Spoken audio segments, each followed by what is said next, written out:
guys, on this video we'll be working on writing sine and cosine functions. The first thing that I like to do when it comes to these functions is for me to determine where my midline is. So I'm going to go ahead and determine my midline, which seems to be about here.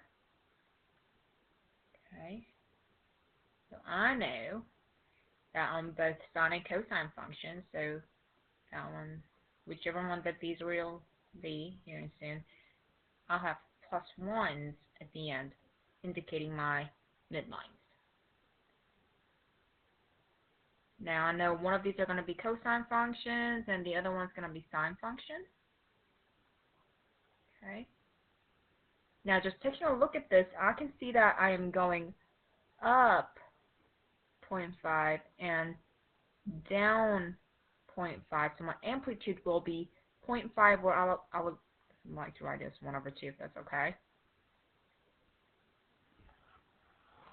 On both of those are common things that we have. Now remember, our function was ascend both. So we found out A. We need to figure out our B for both of these, because they'll be the same for both of them. Now there's a formula that has B in it. If you remember, it was P equal 2 pi over B. So this time, instead of giving us B, we have to look for B, which means within this graph, they've given us a period. Now I'm going to use what Reagan used. I'm going to call this Reagan method. So starting at my 0, so you see where I'm highlighting, starting there, that's the half the hump. And this is the full quote-unquote hump. So I need just 1.5 humps. So I need another half hump, so it stops right there. So as soon as it makes 2 humps, I know that's one of my full periods. So it stops at 2. So my period for this case is 2. We're setting it equal 2 pi over B. So I'm going to go ahead and back up and re-explain this one more time. In order for a sine and cosine function to have a full period, or to figure out in order for it to have a full cycle, it needs to have 2 full humps. And once it does, that's one cycle, and how long it takes would be your period. Okay? Now once we get here, I'm going to go ahead and put 1/2, cross multiply. It will get 2b equal 2 pi, which b equals pi. So I know both of these will have pi's in it. So here are the things that I did. 1, I wrote my midline. 2, I did my amplitude. 3, I found my B. If you take a look at it, it's basically the same process as us graphing it. Draw the midline, do the amplitude, and figure out our period. However, they gave us a period, so now we're looking for our B. Okay? Now once we get here, this function itself, as of right now, to me, this looks like a cosine function because it starts at my amplitude on my y-axis. So I'm going to write my cosine function first. Now I know it starts on the top of the amplitude, not the bottom, so it has to be a positive 1/2. Okay, and I did not move it left and right, so that's just going to be that. We're not gonna add anything inside for this. Now the second one that I want to write would be sine function. Remember, sine function always starts on your midline. So I'm going to find a place where it actually crosses the midline for the first time, which is right here on my red that I'm marking. Okay. Remember, it should have started on my midline on my y-axis. However, we moved this to the right 0.5, right? So we moved it right 0.5. So we have to say that. So we can say it by doing x. Since we moved it to the right, it'll be minus 0.5. Okay.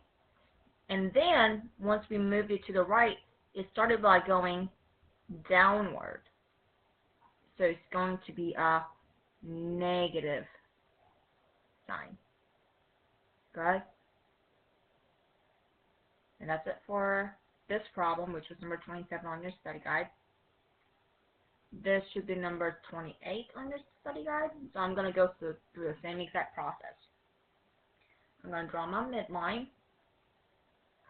It seems to be at -3.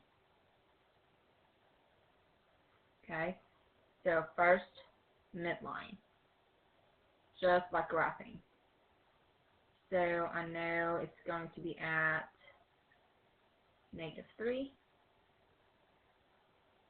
Okay, that's an equal sign, by the way.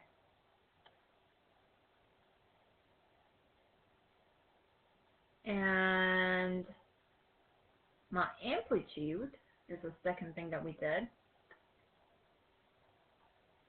Seems to be 1. So 1 and 1. I guess this can be cosine, that one can be sine. Alright. Now, third thing that we have to find is our b. And we found b by doing some scratch work. Okay. We need that. There's one formula that we need to know, which was p equals 2 pi over b. Now, we gotta find the period first.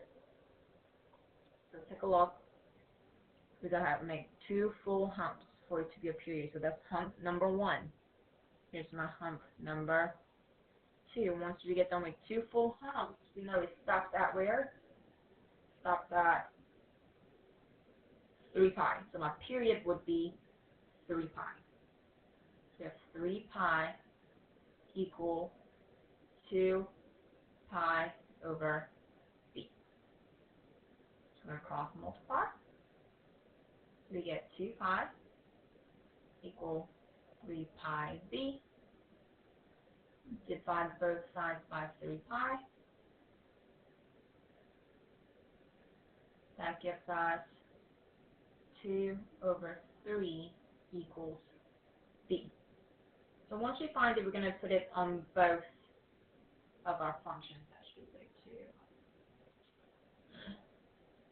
I don't know what that thing is. That should say 2 over 3. So 2 over 3. Alright, so I'm going to recap one more time. We found our midline, we found our A, and then we found our B by using the formula that we have. And in order to use the formula on this time, you're going to have to know the period which is given to you, and we solve for B. And it applies for both of these. Once that's done, I'm going to go ahead and pick and choose which one I'm going to write first. I see that on this one, it starts on my midline, so I know it's going to be a sine function, so I'm going to write my sine function first. Now, as you see, it starts on my midline, however, it's starting by going downwards, so it's going to be -1. And we did not move it left or right because we started on my midline on my y-axis, so we're done with the translation part. Now, let's take a look at our cosine. Cosine either starts on the very top or the very bottom. For the sake of this case, I'm going to pick the first bottom point. Okay, so that's what I'm going to write.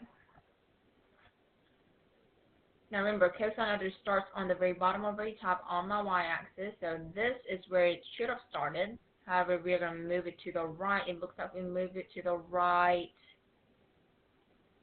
3 over 4 pi.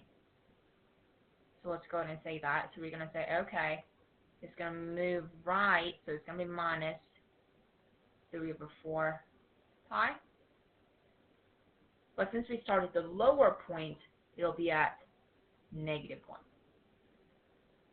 Now, let's say you didn't write it that way, okay?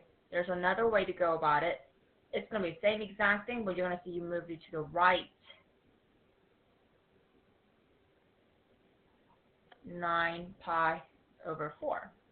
So everything's the same, so this will be y equal 1 cosine 2 over 3 over x plus x minus 9 over 4 pi minus 3. However, you see how my cosine is starting on the top, so it'll be positive 1 instead of negative 1. So I don't care which one you put as long as you put one of those or any of that variation.